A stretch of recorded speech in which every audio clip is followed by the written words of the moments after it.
Coach Houston, do you have any reason to believe you won't play Saturday at 2:00 at Elon because of the weather? Nah, we'll be playing. We're down. We're going, and we're heading out Friday, and we'll be playing at 2:00 on Saturday.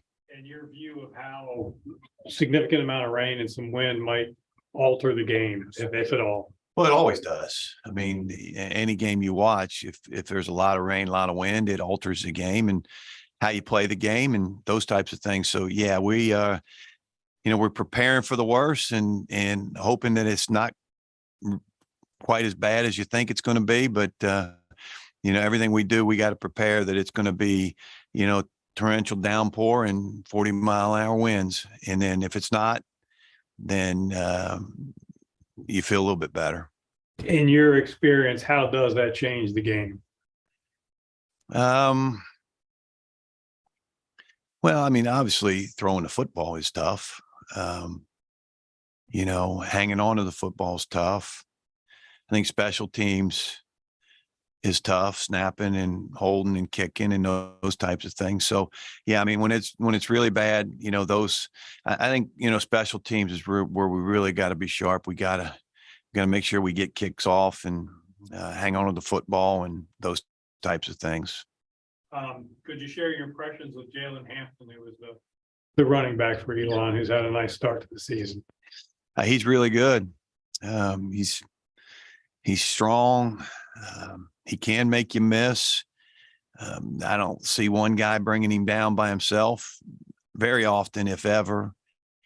I'm not sure why he didn't play at Tech. He looks like a ACC back. As long as we're on that line of thought, Matthew Mckay, quarterback, been around a little bit. Impressions of him? Really good player. As you were watching the playoffs last year, his name was brought up multiple times, and they were actually playing with a pretty good player. And they brought his name up, and he led them to 9 or 10 wins, got them to where they were.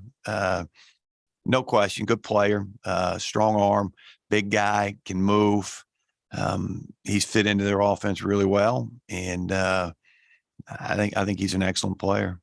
His value as a runner too seems to be emphasized there. And come Saturday, I imagine you'll see him as a runner as well as much. I would think so. Yes. Thank you. Okay. Coach, is this a type of week where you just have buckets of water on the sideline and every ball gets dunked in them just to try and simulate what Saturday will be like, even though the conditions here are completely different? Yeah, we spent yesterday and today, throwing, catching wet balls. We didn't do the bucket thing. We just took the water bottles, and now that you got water bottles, you can just spray. And, the good thing is, like, you can not only, spray the ball, but like for our snappers, once they put their hands on the ball, we spray the hands. Every time we spray wide receivers' hands. We did, ball security with the offense and obviously with wet balls and those types of things. So you just, you have to be extremely conscious of how you hang on to the football. I mean, you can't come through the line of scrimmage with the ball out. I mean, you gotta iron claw that thing as you get through, and anytime you're in traffic, but I think, we spent 2 days, and we'll spend it Friday again. We practice out there Friday. We'll spend another day and throwing a wet ball and catching a wet ball. That we actually, Reese threw the ball really well today. Tuesday, not so good, but today he threw it really well.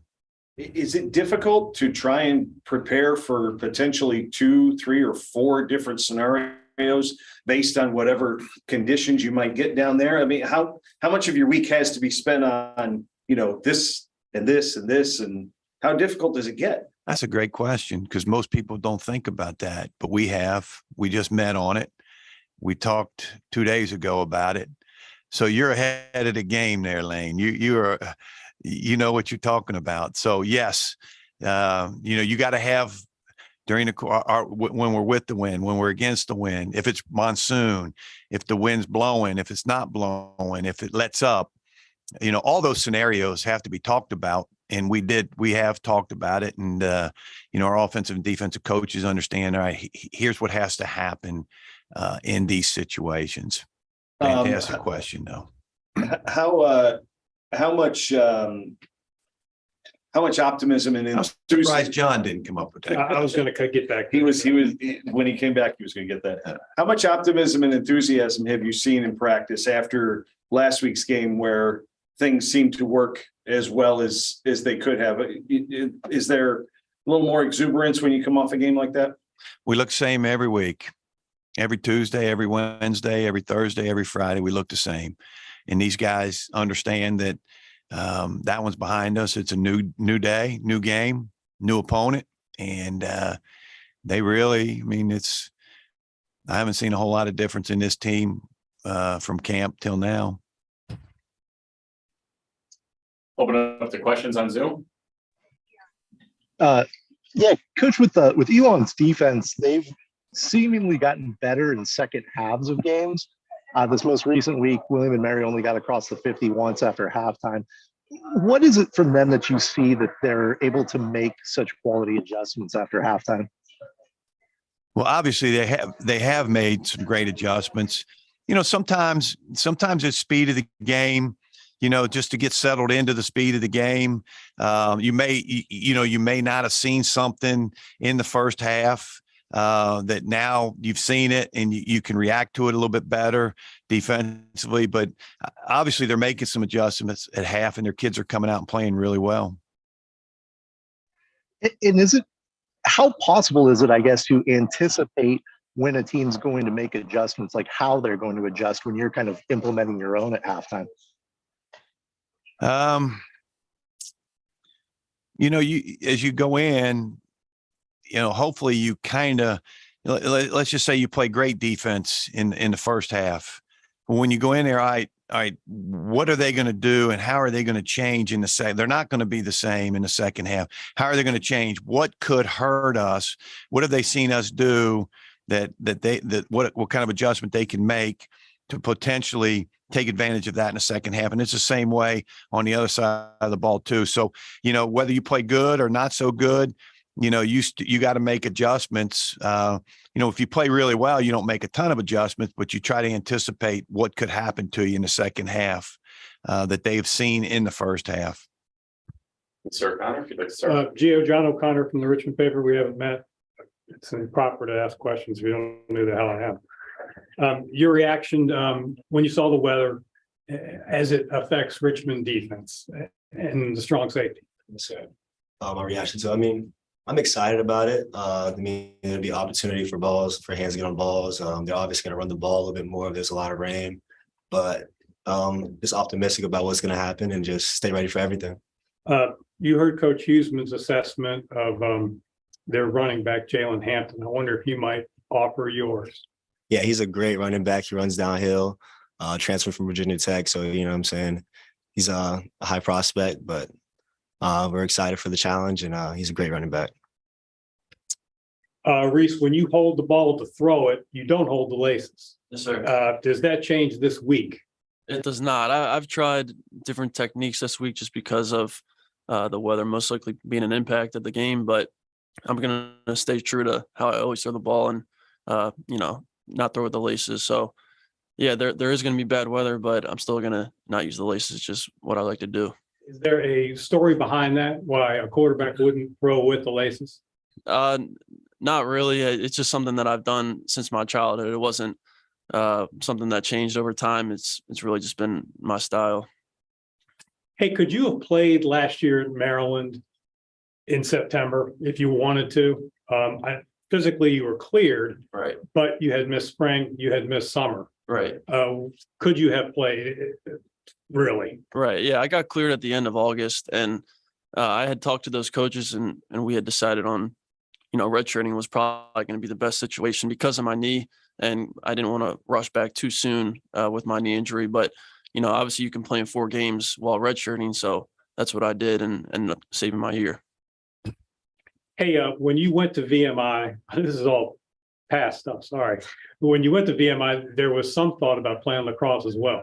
Did you ever go out? Did you ever work out with that team? Did you ever participate in lacrosse at VMI?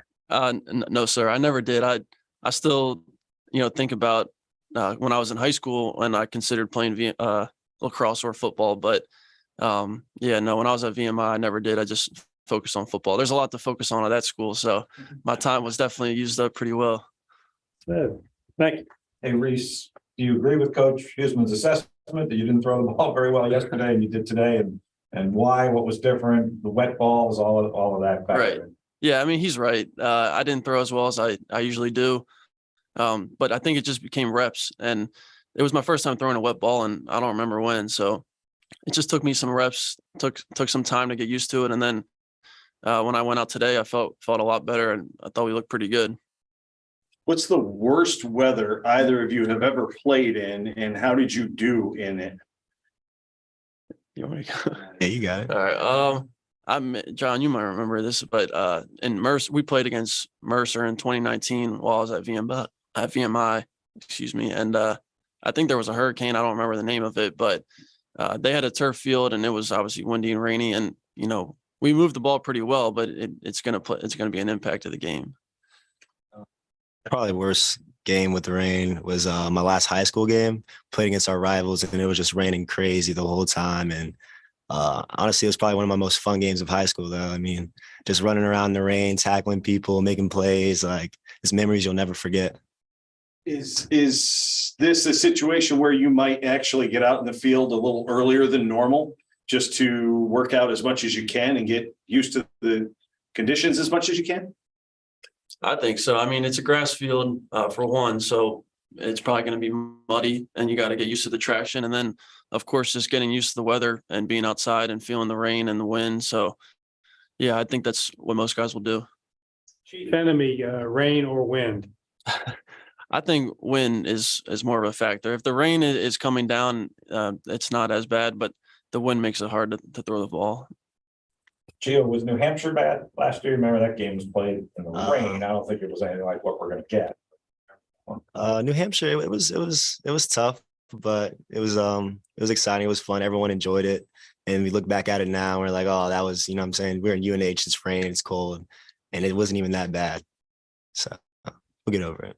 Hey, we were kind of introduced to you as a special teams player. Can you kind of speak to your evolution from, I know you're still doing that, but from special teams to being, a regular now in that defensive back? Yeah. So the last couple of years I was on punt, kickoff, and everyone always emphasizes like how important it is for the whole team. And I really didn't realize it till college, but now that you can see like the yardage that you can gain and lose from it and just that whole thing. And now that I'm on the defense and the importance that it's like, if you miss a punt, it goes 50, 60 yards, like you're missing out on yardage. So it definitely plays a part.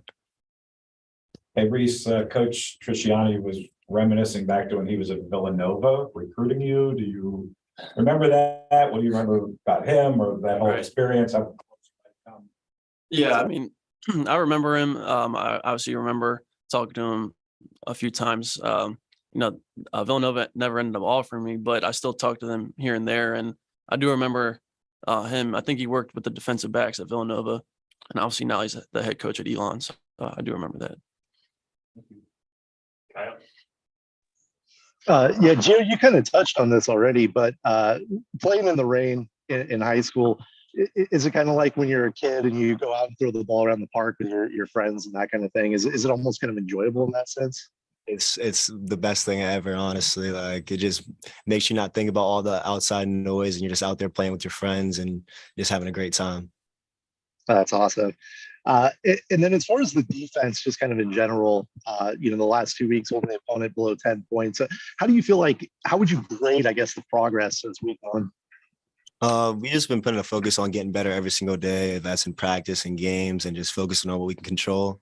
So I feel like we've done a good job of growing, but we all just want to get better every single day. And then a quick one for you, Reese. Elon's defense in second halves of games, whether it's, Vanderbilt or William and Mary or Gardner Webb, has really improved. How do you go about maybe preparing for any sort of changes and adjustments that they might make? Yeah, we know they're a great defense. They got great coaches, great personnel. So they're going to be an athletic defense. And it's just one of those things where you got to kind of play the game to see how it goes and just adjust on the fly. So, that's why we trust our coaches because, they're going to be the ones making those changes in the game and we've got to go out there and execute. And kind of in the same vein, I asked Gio about, do you have any memories of being a kid and going out when, rounding up your friends and playing and when it would start raining? Yeah, of course. Rain, snow, like Gio said, those were always some fun times. So, yeah, it brings back some memories. Thanks. Thank you. Gio, one more. Last year's Elon game. One of the games that is talked about that, hey, if we had that one, what could have happened? A lot of opportunities to put points on the board in the red zone that didn't happen. How much has that been, if at all, talked about this week is, one of those crossroad games from last year? Yes, It's a sir. good game. It's definitely been sitting in the back of our heads for a long time now, but we're focused on going 1-0 and just the opportunity to play Elon again is it's a great opportunity. We just need to take advantage of it. Thanks, guys.